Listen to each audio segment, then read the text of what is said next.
Dan dalam titah baginda, Sultan Ibrahim turut menjelaskan bahawa walaupun kerajaan mencadangkan mana-mana nama, namun baginda tetap akan menilai semula secara peribadi setiap calon.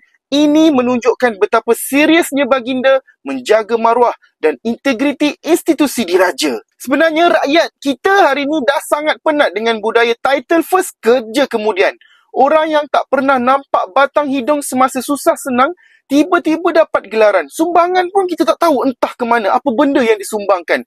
Tapi individu yang betul-betul berhikmat membantu masyarakat buat kerja di belakang takbir kadang-kadang tak pun dihargai. Titah tuanku ini memberi harapan baru kepada penghormatan tertinggi negara akan kembali ke landasan yang betul. Kita perlu budayakan penghormatan jaksa, bukan membudayakan bodek-membodek demi gelaran.